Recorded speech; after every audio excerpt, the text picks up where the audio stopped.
Hello my friends, hello traders and investors. ये video सभी उन्हीं लोगों के लिए है जो गोल्ड को फिज़िकली या डिजिटली बाय या सेल करते हैं। तो आइए जल्दी से शुरू करते हैं। इस पर्टिकुलर दुविधा को दूर करते हैं कि गोल्ड में अब क्या होना चाहिए। मेरी अंडरस्टैंडिंग और एक्सपीरियंस के हिसाब से कुछ ऐसे shocking facts plus interesting facts भी बताऊंगा जो शायद आपके फियर और ग्रीड को थोड़ा बैलेंस आउट कर सकते हैं। तो जल्दी से मंथली चार्ट मैंने खोल दिया है। यहाँ पे टाइम वेस्ट ना करते हुए हम एनालिसिस पे चलते हैं और सीधा आते हैं हमारी बैकग्राउंड हिस्ट्री ऑफ गोल्ड पे। 80, 81, 82 यानी कुछ कुछ हम लेके चलें तो यहाँ से ले लेते हैं, इसको सन 80 से ले लेते हैं। सन 1980 से लेके अगर मैं बात करूँ 2006 तक, तो कुछ ये हुआ 21 साल। आप 20 साल पकड़ लो। 20 ईयर्स तक गोल्ड ने कोई रिटर्न नहीं दिया और ये कंसोलिडेट हुआ। ये है गोल्ड की हिस्ट्री। अगर ये सोता है तो बहुत अच्छे लेवल पे रेस्ट करता है, और वी कैन नॉट से कि ये 4 महीने 6 महीने के लिए सोता है, but it gets the sleep for almost 20 years, you can see. अब हिस्ट्री रिपीट्स इटसेल्फ का मतलब होता है कि जो पहले हुआ है वो बाद में दोबारा होगा। मतलब अब यहाँ पर 2011 आ गया सितंबर का, और यहाँ पर 2023 यानी कुछ 12 साल गोल्ड ने रिटर्न नहीं दिए। अब हुआ क्या कि जब इतना कंसोलिडेट कर जाती है कोई स्क्रिप्ट, तो वो एक प्रेशर से, क्योंकि सेलर्स सारे गायब हो गए, अब बायर बचे बायर, तो सेलर भी बायर बन गए और न्यू बायर तो बायर हैं ही। तो एक प्रेशर की तरफ से आप देखोगे तो ये कुछ 2000 बहुत शॉर्ट टाइम में, आई वुड से 2023 से लेके 26, सिर्फ 3 साल में ये कुछ 3 गुना हो गया, ऑलमोस्ट अप्रॉक्सीमेटली 3 टाइम्स।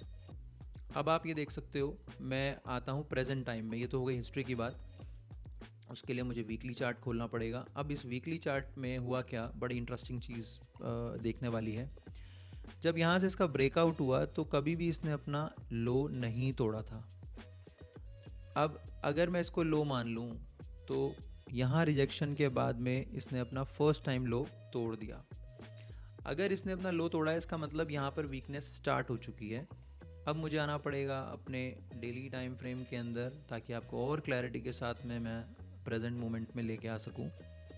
अब आप क्लियरली यहाँ देख रहे हो, इसने इस कैंडल ने इस लो को नहीं तोड़ा, बट इस कैंडल ने इसके लो को ब्रेक किया हुआ है। मींस इस वाले पूरे जोन ने यहाँ से ये एक्स्ट्रा इधर आ गया, तो यानी ये ब्रेक हो गया।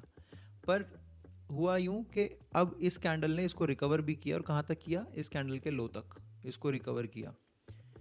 यहाँ पर स्टॉक ने अपने आप को कंसोलिडेट किया हुआ है, और अब सिचुएशन ये है कि पिछले 6 या 8 दिन से यहाँ पर एक रिजेक्शन आया।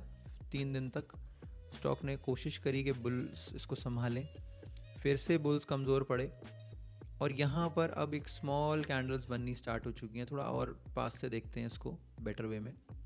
अब आप यहाँ देखो क्या हो रहा है। ये डेली कैंडल्स हैं।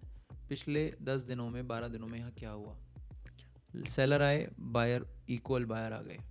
उसके बाद में 3 दिन बायर्स रहे, सेलर आए, 3 दिन सेलर्स ने होल्ड किया, बायर आया, फिर बायर ने रिजेक्शन दिखाया, बायर और कमज़ोर हुए, और सेलर ने फाइनली क्लोजिंग दी कि we are there, we are still there. ये स्टोरी है इस पिछले 12 दिन की, 10-12 दिनों की। अब ये जो लेवल्स हैं ना, इन पर अगर कहीं पर भी कोई मेजर रिजेक्शन आ जाता है, जैसे कि यहाँ पे आया है, अब ये कहाँ से आएगा यू नेवर नो, बिकॉज ये गोल्ड है। जियोपॉलिटिकल इश्यूज़ के कारण से या स्पेक्यूलेशन से, मान लीजिए रशिया ने गोल्ड बेचा, चाइना ने गोल्ड बेचा। गोल्ड आपके जैसे मेरे लोगों के बेचने खरीदने से गोल्ड ऊपर नीचे नहीं होता है। जो लोग कहते हैं इंडिया में बहुत लोग गोल्ड खरीदते हैं इसलिए गोल्ड के रेट बढ़ेंगे, ऐसा कुछ होता नहीं है। क्योंकि आप 10 ग्राम 20 ग्राम गोल्ड लोगे, मैक्सिमम 50 ग्राम ले लोगे। जो कंट्रीज़ गोल्ड खरीदती हैं वो टन्स में खरीदती हैं, ठीक है, या बेचती हैं। तो जब प्रेशर आएगा बाइंग का या सेलिंग का, तो उस हिसाब से आप सोच सकते हो कि क्या इफ़ेक्ट आएगा। होता ये है, मैं आपको एक साइकोलॉजी बताता हूँ जियोपॉलिटिकल इश्यूज़ की। गोल्ड को पहले महंगा किया जाता है, ठीक है, ताकि उसको महंगा बेचा जा सके। तो सस्ता जब लोग खरीदेंगे और महंगा बेचेंगे तभी उनका प्रॉफिट होगा।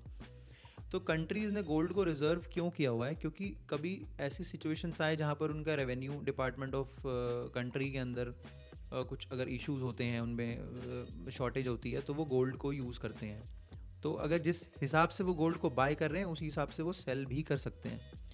तो कुछ कंट्रीज़ हैं, आप देख लीजिएगा, उनकी लिस्ट है जिनके पास सबसे ज़्यादा गोल्ड है। अगर उन्होंने गोल्ड सेल करना शुरू किया तो सप्लाई मार्केट में बढ़ेगी और डिमांड होगी कम। तो प्योर इकोनॉमिक्स को अगर आप समझोगे तो बहुत सिंपल हो जाएगा आपके लिए, इतना कोई माइंड लगाने की ज़रूरत ही नहीं है।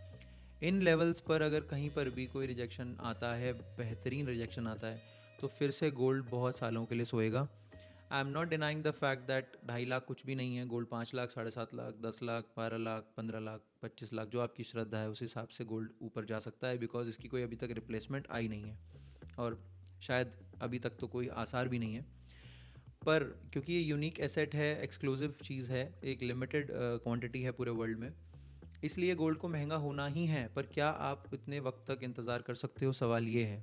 शॉर्ट टर्म में क्या करना है बता दिया, लॉन्ग टर्म में क्या हो सकता है आपको पता है। तो इस वीडियो को इतना ही शॉर्ट रखेंगे, मिलते हैं नेक्स्ट वीडियो में। मेक श्योर आप जो भी आपके डाउट्स हैं उनको कमेंट करिए, मैं कोशिश करूँगा कि उनके हिसाब से आपको एक और गुड डीप एनालिसिस दे सकूँ। और कोशिश करिए कि आप इस चैनल को सब्सक्राइब करें, बिकॉज़ अभी मैं इसके अंदर बहुत एक्सक्लूसिव कंटेंट लेके आने वाला हूँ। मिलते हैं नेक्स्ट वीडियो में, थैंक यू सो मच।